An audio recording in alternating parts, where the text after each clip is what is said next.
Hola, New Albany. We all want to live with a sense of purpose in life. It's a human thing. We want to know that that our existence matters, that we're here for a reason. Of course, this is not something that we think about all the time. It's like we're checking on how are we doing on purpose. Like, hey, baby, we're good on milk, but we're low on purpose. Not like that. But I think that somehow that's present in the background of our lives. Over the past 20 years, I've used my own life to explore about the concept of life purpose. And I've come to the realization that the only thing we need in order to have a life filled with purpose is just a shift in our attention. It is a small shift, but an important one. Otherwise, we could navigate our life like a ghost ship, lost in the ocean and empty. So let me tell you a little bit more about how did I get to this realization. When I was 17 years old, I was absolutely sure that the purpose of my life was to become a mountain guide in the mountains of Mallorca, the island where I come from in Spain. It's just beautiful up there. You climb a mountain and you can see the whole island, and depending on the wind, you get the sea breeze, but you're on top of a mountain, so it's a very unique experience. I just wanted to share that with everybody. When I turned 18, my father was diagnosed with a brain cancer, and unfortunately, he passed away 1 year later. He was 56 at that time. He was an entrepreneur. He was the owner of a car repair business. Of course, that impacted my life in so many levels. But one of the things that happened was that the thing that I thought it was going to bring me that sense of purpose in my life, it was gone.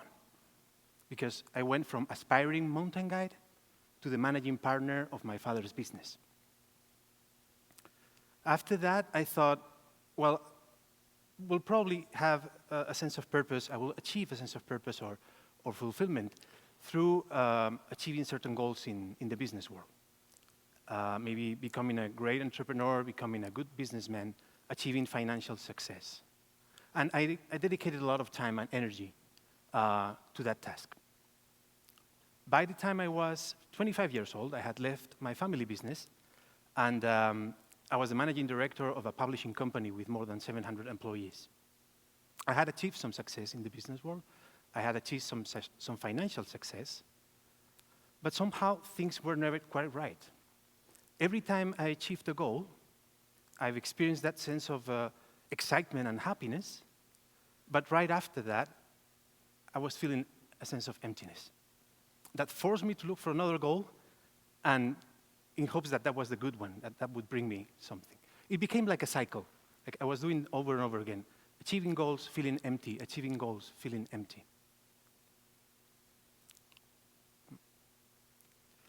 By the time I was 30 years old, I was taking 5 or 6 anxiety pills just to get through one day. I was always worried. I was always scared. And to keep up with all the anxiety and the stress in my life, I was smoking and I was drinking too much, even for a Spaniard. I wasn't in good terms with life. I felt really frustrated. This phase of my life ended up in a big crisis. I had to reevaluate my life. I had to question everything. I started looking inward. But it wasn't until I started asking myself, okay, if this thing of life purpose is about happiness and fulfillment, what do you know about those things? What's your direct experience with those things? So when I reflected on happiness, I realized that all the moments of happiness that I've experienced in my life were associated with moments in which I was always involved with someone else. There was somebody always involved in that picture. It was always connected with other people. And this may not seem this way, because when I was on top of a mountain, I was by myself, I was experiencing a lot of happiness. But somebody taught me how to get there. Or somebody printed a map that allowed me to find my way onto that mountain. So every moment of happiness was always like a group effort.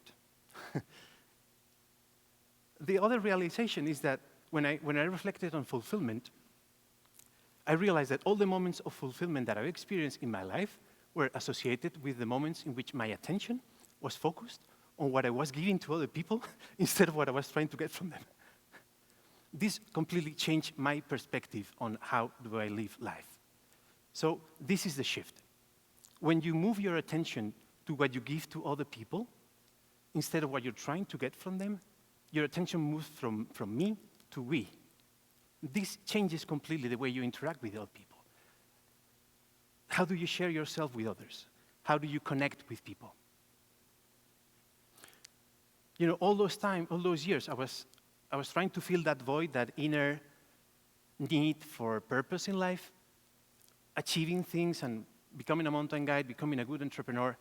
And it turns out that the only way that you can feel that is by giving, not by getting. There's nothing you can get that is going to fill that void, that need. And you may think, well, what do I have to give?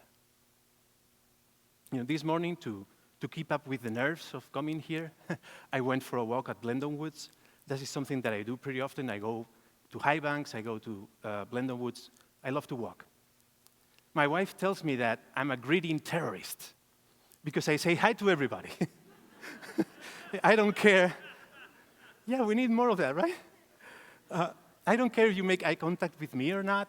I'm going to sneak my way into your walk, and I'm going to say, hey, good morning. Big fat smile. And I don't care if you forget about that 1 minute later. But maybe, if nothing else good happens in your day, at least you got that. That big fat smile from a crazy Spaniard. You got to love this weather.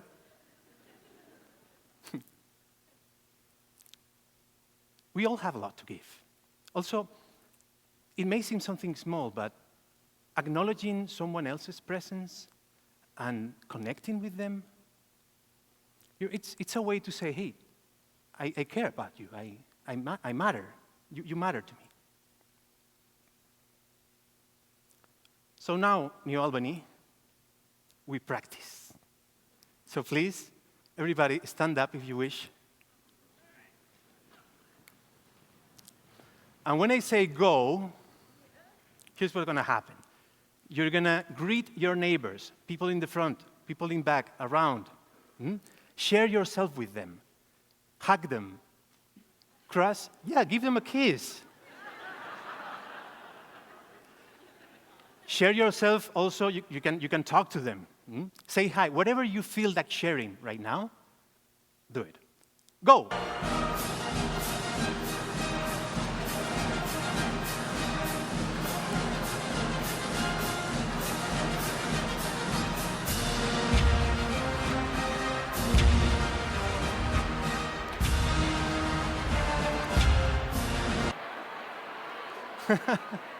All right.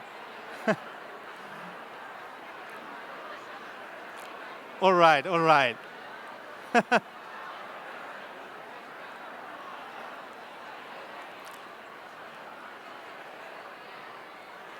That was amazing. You see, we've been together for an hour or so, and now we connected. Huh? That was something beautiful to witness from here, so thank you very much. Did you notice the shift on the energy of the room? How much power do you guys have? And the good news is that every day is full of opportunities to do just this.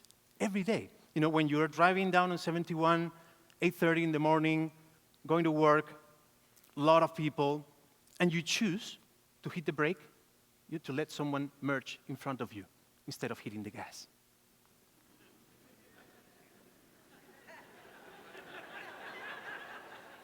When you go to Kroger or when you go to Whole Foods to buy your groceries, and you choose to make eye contact with the cashier that's selling your products instead of looking at your phone or the screen or the products that you're buying. Or maybe you say hi, you connect. Or maybe when you go to your next meeting with a client and you decide, okay, how am I going to make a positive impact in this person tonight? instead of thinking, what do I need to take out of this meeting? How much money do I need to make out of this deal? You may walk out of that meeting with a great deal of business done, for sure, but you may also walk out of that meeting with a sense of purpose,